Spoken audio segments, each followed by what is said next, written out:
Hi everybody, hello and welcome to the next video on modern optimization. Today we shall move on from gradient descent and take our first look at the so-called modern optimization methods. Like gradient descent, these methods work with a single solution at each iteration. This is why they are called the single state methods. However, unlike gradient descent, these methods do not use gradient to direct their search. So what do they use? We shall find out.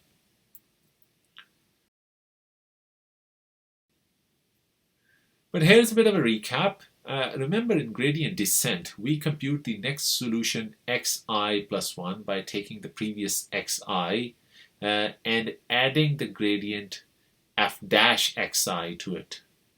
That is, if we want to maximize the function. If instead we want to minimize, we subtract the gradient from xi. Crucially, gradient shows us the direction in which to move. So in a one variable case, as on your screens, the direction is easy to plot. And in the last video, we saw how adding the gradient moved x towards its right or left, depending upon whether the present value of x was and whether we wanted to move to the maximum or the minimum. We also saw that sometimes adding the gradient moved us too much, so much so that we could bounce around the maximum or the minimum. So we added a learning rate alpha to our calculations. Alpha is a fraction between 0 and 1, and so it can adjust the amount of change in our present solution, that is x. Also, we discussed the situation where gradient descent could be applied to a multi-dimensional problem or a multi-variable problem, and one such example is on your screens. This function is called the rastrogen function, and it depends on multiple variables. So in this picture on your screens, it uses two variables, namely x1 and x2. But you can easily extend this function to any number of variables.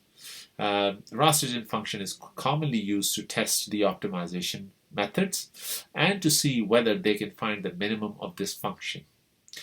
This is because you can see the function has a lot of local maxima and local minima. So this is the kind of function that can easily deceive an optimization method. So if we have a multivariable problem, the update step in gradient descent is rewritten with a vectorial representation, as we discussed last time. So xi plus 1 represents the new values of all the variables. Likewise, xi shows the set of present values of all the variables, and this upside down triangle shows the set or the vector of all the gradients for each variable. Likewise, for a minimization problem, we subtract the gradient. So if you want to refresh those concepts, please revisit the last video.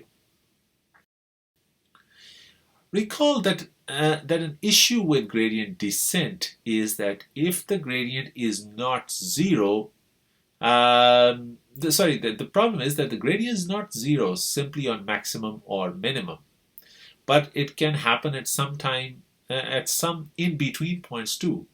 So as on your screen, such a point is called a saddle point. So if the gradient descent can stop here, suggesting that it is the best point in a local neighborhood, when actually it is not. Another issue is that gradient descent may take many steps to converge to the desired solution.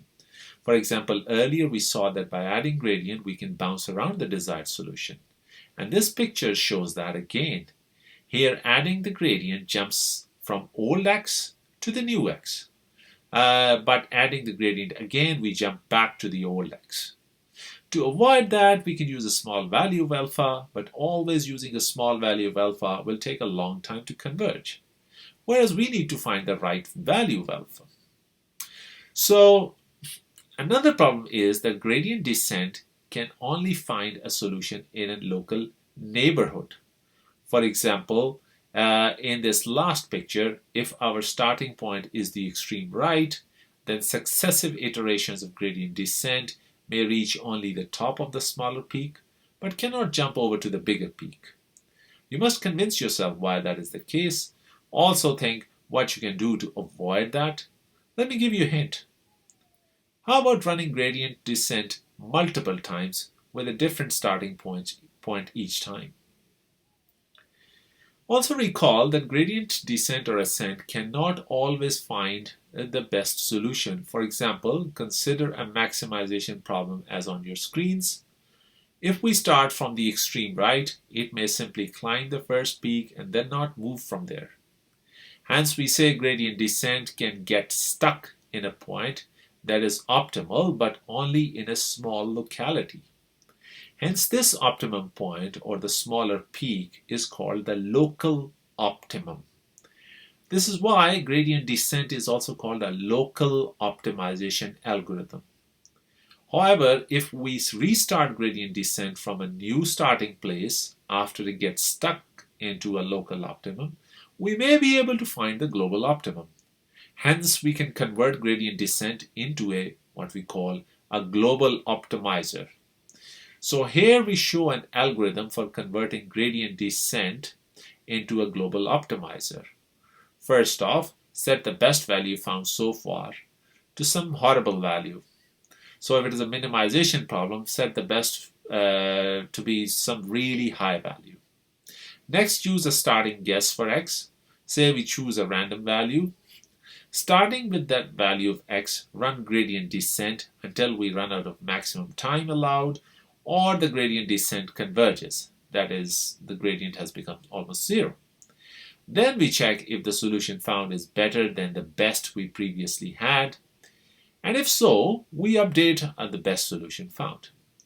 And then we go back to step 2, set another random value of x, and restart. So this is a simple trick to run gradient descent a few times and hope that we can find the best value. However, as we shall see in the next video, it is still not foolproof. In the meantime, you can think yourself why that is so. Nevertheless, you have a trick up your sleeves. Gradient descent requires that the gradient must be computable all the time. However, that is not always true because even the mathematical functions are not differentiable everywhere. A bigger problem, though, is that in many situations you do not even know what the function is. Instead, you can only judge the quality of the solution. For example, if you want to guide a robot so it navigates a terrain without falling over, you only count how many times it falls over or how far it is from the end goal. You can generate instructions to guide it. For example, move, look front or right, see if there's an obstacle in front. So essentially, your solution, which is equal to x in gradient descent examples, in here it is a sequence of correct instructions, or say n operations. But how do you compute the gradient of the objective function, which simply checks how many times the robot fell or how far away is it from its final destination?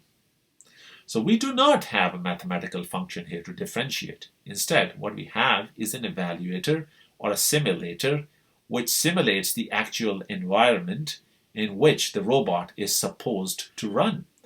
And then we just run our sequence of instructions in this simulator to see how well it performs. So in this kind of problems, we have to work without the guidance of a gradient.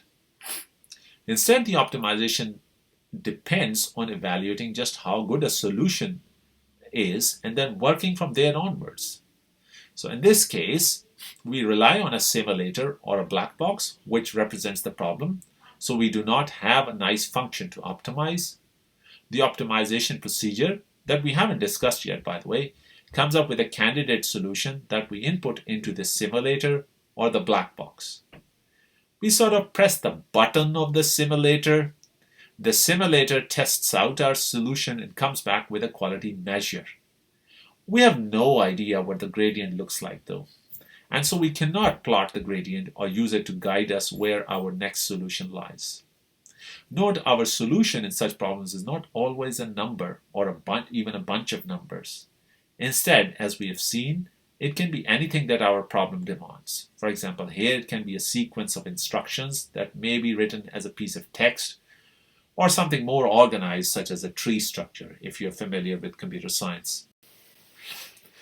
So I said on the last slide that I haven't shown you the optimization method yet for this kind of problems, and this method is what I call the more generalized method that I'm just going to show you now, because as you'll see, it applies to optimization problems of various sorts and not just those where we can compute the gradient.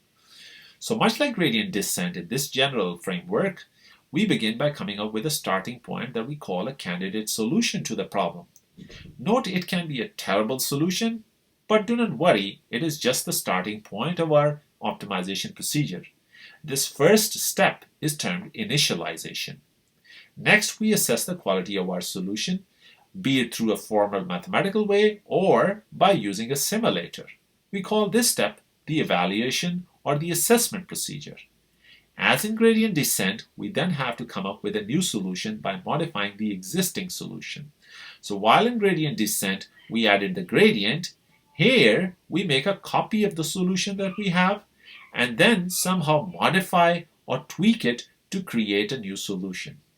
These last two steps are called the modification procedure. Then, like we did with the original solution, we assess the quality of the tweaked solution. Thus, we leverage the assessment procedure once more. Now we have two solutions, the original solution and the tweaked solution. So we select which one to work with. For example, we can decide which of the two is better, and we retain the better solution and discard the poor solution. This is called the selection procedure. After selection, we go back to the step 3 and we repeat. So this way we have an iterative optimization procedure. Notice we have given the details, we have given the names of all the procedures in bold fonts, but only hinted at their nature. There are so many different ways these can be implemented, and these different implementations has given birth to many different kinds of modern optimization methods. For you though, it is important for the time being to understand that these steps in bold are roughly what defines an optimization method. So let us now consider our first optimization method, and this method is called a hill climber. It starts with the initialization procedure. So we generate an initial candidate solution. It can be a random guess or something we like. Next, we enter an iterative process in which we tweak our starting point S. And then we assess the quality of S and the quality of R. Next, we get into the selection procedure. In the hill climbing, our selection procedure is quite simple. We simply check which solution is better, and we retain that solution and discard the other. So if R is better than S, we discard the old S. Otherwise, we discard R. And we keep iterating by going back to step 2 until we are either satisfied with the quality of the solution or we run out of time. In the end, we return whatever the final solution we produced. Note, while we laid out these steps, they are still as abstract as those on the last slide. We haven't defined how to initialize or how to tweak. So this means you must think about these procedures and implement them as your problem demands. But there's one procedure that we have defined, and that is the selection procedure. Notice we say that we select the best of the two. So we cannot tolerate a failure. We either stay where we are or accept a new solution only if it is better. This is why the method is called a hill climber. So it is like while climbing the hill, we either stay where we are or we take a step in the direction where the hill rises. We never take a step downwards. This is also called a greedy method, which just wants to get the best now and does not have a patience for a bad step, even though taking a bad step sometimes can lead to an even better solution. Finally, here's a term that you will hear a lot more. Notice, while selecting, you deal with two solutions. There's one original solution and then another that you got after tweaking or modifying. So we say that we have a 1 plus 1 selection pool, where plus indicates that the pool allows both the solutions to compete against each other. A question for you to think though, do we always have to produce just one new solution after a tweak? Does your tweak procedure restrict that? That will get you thinking about what the tweak can do. Now here's an activity for you to think about. Read the questions on your screen and try to answer them. Leave the answers in the comments below so others can benefit from them as well. So in a hill climber, remember the tweak only produced one new solution. Now, unless we have a very smart tweak, like in gradient descent, we will not always get a great solution. Typically, the tweak procedure simply makes a random change to the solution at hand. So what's the chance that we'll get a good solution? Shall we go back to gradient descent? Well, we can't because we may have a problem where we can't compute the gradient. So what can we do so that we can sort of approximate the effect of a gradient? That is, we explore all around and go in the direction that is best, that best guides us towards the improvement, because essentially that's what the gradient does. Well, instead of making a single tweak, we can make many tweaks or n tweaks and then pick out the best. Because it is still a hill climber, we retain the best tweak and discard the rest. That, in a way, approximates the effect of a gradient. This is why we call this method the steepest ascent hill climber. That is, we go in the direction that ascends the steepest. So the remaining method is very similar to the hill climber that we've already seen, except that we start off by setting the number of tweaks that we want in each step. We generate a starting solution S as before, then we start an iterative procedure, we tweak the starting solution S, then for the remaining n-1 steps, we tweak, then we check if the tweak is better than R, which was the first tweak, and if so, we retain the second tweak, and then we go back to step 5. This way we keep repeating n-1 times, and at the end of it, we have the best tweak. But then we check if the best tweak we found is also better than our starting solution that was S. And if so, we retain it, otherwise we discard it and stick to our original S that we had in step 2. And so we go back to step 3 and we keep repeating.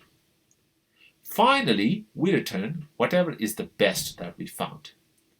Notice the selection step. How many solutions did it involve? Well, there was one solution S at the start, so that makes 1. And then there were n tweaks that we did after that. Hence, our selection pool comprises of 1 plus n solutions. We often use the Greek letter lambda to describe the participants in a selection pool. So we say we used 1 plus lambda solutions during selection. But even now, hill climbing, as the name suggests, is still greedy. Suppose you start from the extreme right of this picture and you use steepest ascent and you get to the top of the smaller hill. Can you get to the top of the next hill or the biggest hill? Well, not if your tweak makes small changes. And tweak, by definition, makes small changes because it's just a tweak and it looks around close to the solution that we already have. So what can we do? Well, we can restart the algorithm, so maybe by chance we can start closer to the bigger hill next time, and that way we may be able to climb it. Okay? But we are depending on luck rather than any design here. So again, what can we do? Well, how about dropping the greed a little bit? Meaning thereby we modify our selection procedure so that sometimes it also accepts a worse solution. Remember, to get from the smaller peak to the bigger peak, we have to tolerate some bad solutions along the way, as you can see from this picture. Is it better than the random restarts? Well, possibly, and especially if the peaks are connected. But if the peaks are not connected, instead they are far away from each other, then it depends how many bad solutions we can tolerate in the hope of getting a better solution. So we now work out the steepest hill climber, but one that also allows some disimprovements during our search. But while we allow for these disimprovements, we should also keep a note of our best solution found along the way, so that if at the end of our search, if we do not have a great solution, we can simply return the best that we found some time ago. So as before, we set n, that is the number of tweaks, we start with a guess and we call it the best that we have at present. Later on, we shall update it. Then we start the iterative process as before. We tweak our starting value, that is starting solution, that is S. And then for n minus 1 times, we keep tweaking S. As before, we check if the tweak is better than the last tweak. And if so, we retain it. So this keeps happening n minus 1 times. But then what is the difference? Well, here is the difference. Notice we set S to R. We do not check if R is better than the S that we started off with. We simply accept R as the new S. However, we do note what is the best that we ever saw. So we check if the new S is better than the best, and if so, we update the best. Otherwise, the best remains the same as before. And so we go back to step 3 and we continue our search, but this time with a new S, regardless of whether this S is the best we found so far or not. However, in the end, we do return the best solution that we ever found. Now notice our selection pool this time around is 1, n and not 1 plus n as the last time. And this is because what happens in step 9. Previously, we checked if S was better than R. So S was competing against R. But this time around, S was only used to produce R n times. S was not allowed to compete with those R's. Instead, whichever was the best R, it simply replaced S in step 9. This is why we call it 1, n or 1, lambda. That is, the first solution S does not compete with its tweaks. So suppose S is at the top of the smaller peak, S or the starting point, and the tweaks land us onto the blue point, which is at the base of the next hill. Then at step 9, we accept this blue point as the new S because we do not check whether we are better than the starting point S or not. And as a result of it, we shall hopefully climb up the hill in the remaining iterations. Now note, we did not talk about whether our solution is a number or something else. The fact is that in modern optimization, our solution can be anything. It can be a number, a vector of numbers, a graph, a network, or as we've said before, even a set of program instructions. And the way our solution looks like, it influences how our procedures that we use inside the optimization process are defined. But regardless of the problem, understand that if we can produce these procedures, we have what is called an optimization method. So let us create one of these procedures, and we'll start off by defining an initialization procedure. Suppose our solutions are vectors of numbers. Say we want to maximize our profits, and so we are producing a bunch of prices for our shop. We can set some limits for optimization procedure. So we can say a vector of minimum prices based on our we can set a vector of minimum prices based on our intuition, and similarly we can set a vector of maximum prices. So let's create a candidate solution. To do that, we first create a vector with enough elements or enough spaces. In this case, the vector has L elements.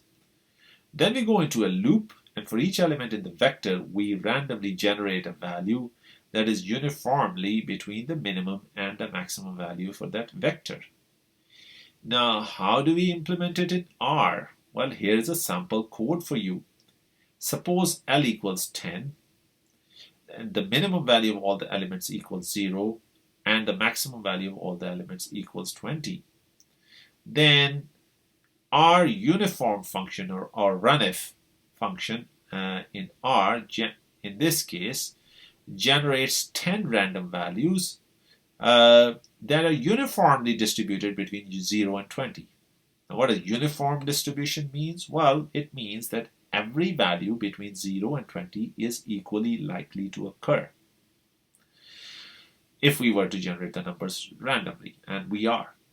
So because since runif generates random numbers, another thing you must keep in mind is that running it again and again will generate a different set of values. So I suggest that you write this code in your R environments and try it yourselves to see what it generates.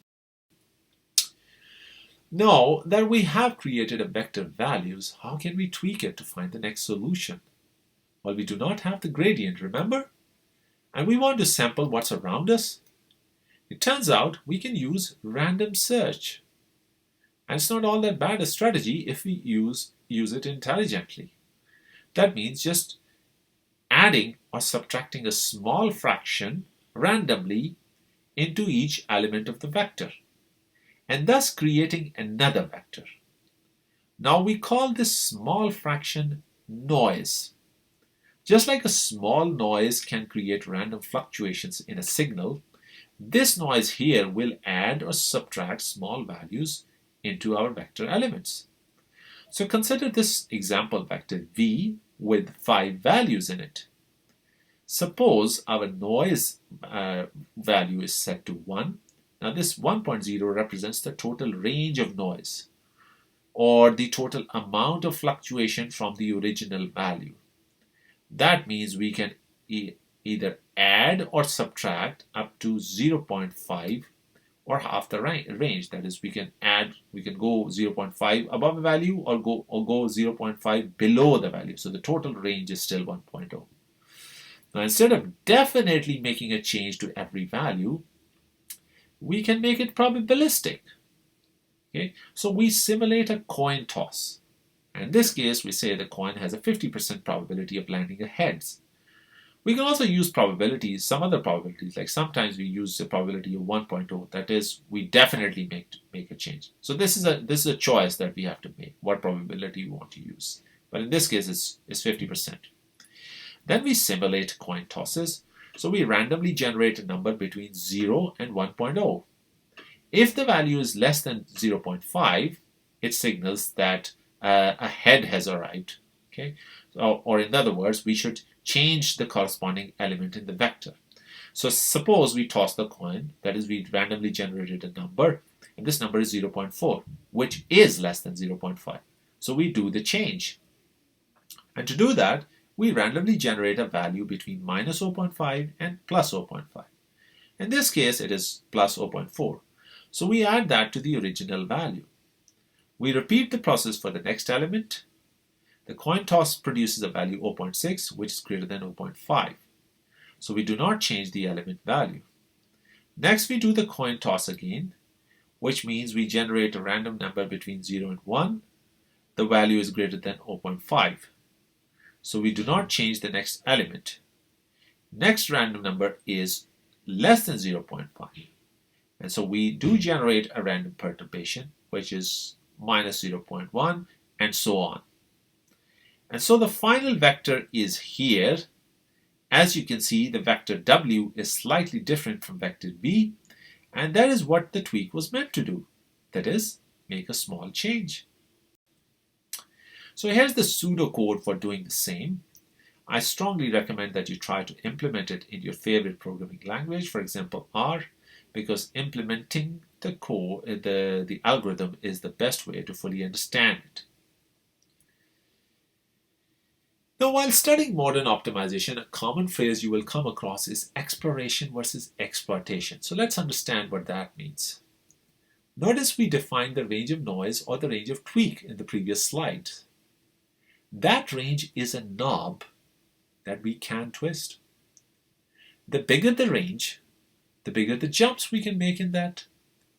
The bigger the changes we can make in our solutions, and vice versa. If the changes are small, we should move slowly and climb the hill slowly. But we may also not be able to climb the next hill because we have to encounter many small steps.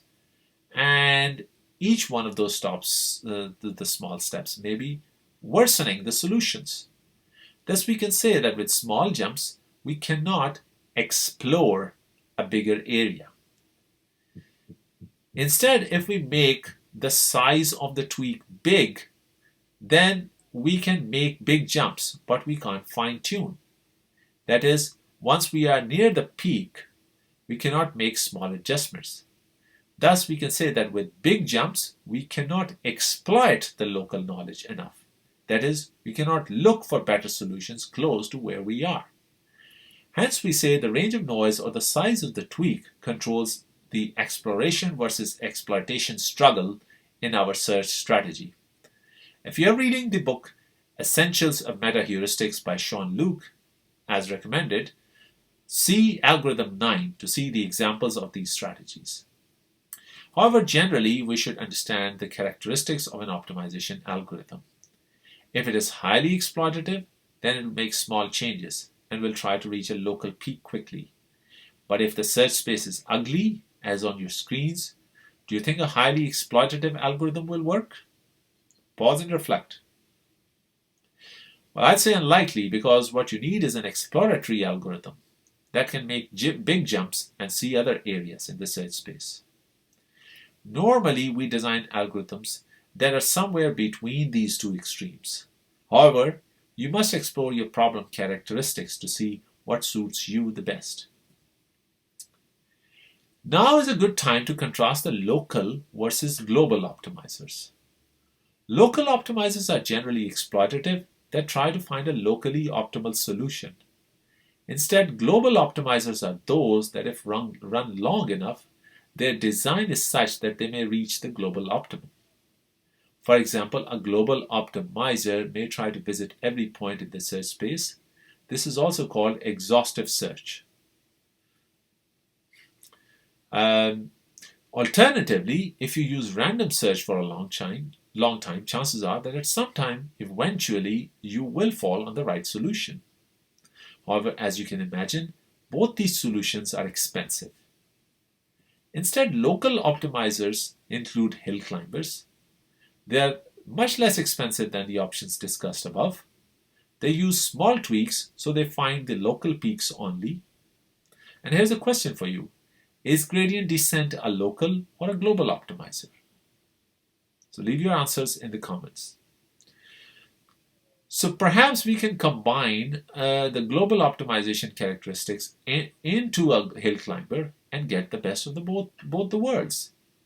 For example, we can rerun the local optimizer multiple times with multiple restarts. So that means we shall explore different peaks. Alternatively, instead of working with a single solution all the time, we can maintain a population of solutions. But that is the topic for another time. For self-study, you can read up Algorithm 10 by Sean Luke in the book Essentials of Meta-Heuristics. The book is freely downloadable from the internet, so you can Google it if you do not know what I'm talking about. So let's try our knowledge on problems of different kinds. If the problem is as on the top, which method do you think will work? Well, this problem is called a unimodal problem because it has a single peak. Clearly, a hill climber will easily move to the top of this peak by making small changes. Instead, the hill climber will struggle on the bottom graph because the local changes here will keep the climber confined to only a small area. Instead, random search is a good strategy here because that will give you a good chance of landing into a good spot. Likewise, if we have the landscape as on the right top, now that is a landscape we call a needle in a haystack problem, because you can see that the good points remain confined to a small fraction of the search space. So although any algorithm will struggle in this kind of a landscape, but once you are in the neighborhood of the peak, a hill climber will take you to the top. However, if you are on the bottom right, you have what we call a deceptive landscape or deceptive problem. Note, it is deceptive because it deceives you, because as you move close to the peak, your quality, the solution quality gets worse and worse. So to tolerate that before improving and getting up the peak, that is something that is usually not possible for the hill climbers. Instead, random search may have a better chance here. But remember, I'm not proposing random search as the only solution or as the best solution. Okay? I'm going to show you later on other algorithms. But I'm also showing you that having some randomness in the search process is not necessarily a bad idea. So if you're getting a little bit confused, well, here's the advice for moving forward. To make good global optimizers, they should occasionally make large tweaks, but generally make small tweaks. This allows some exploration, but also more exploitation near the solutions that you have found. In order to find new peaks, the global optimizers must be able to tolerate going down the hill, at least for a while. Global optimizers often start afresh from time to time, and as we shall see, particularly in the next lecture, global optimizers often work with multiple solutions instead of a single solution at a time. But we shall talk about it later. So here is a famous algorithm that incorporates many of those ideas that I've talked about. Okay, so this is the final idea that I'll present to you in this lecture. It's called simulated annealing. It is quite popular in the industry. Now this algorithm accepts some worse changes by computing the probability as on your screens.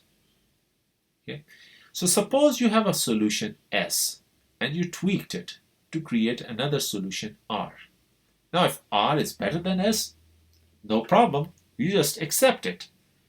But if R is worse than S, then this formula on the screen comes into play.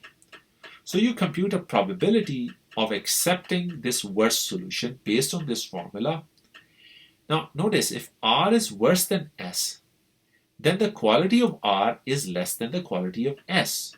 So quality of R minus quality of S is a negative quantity, and that turns the function on your screen a fraction.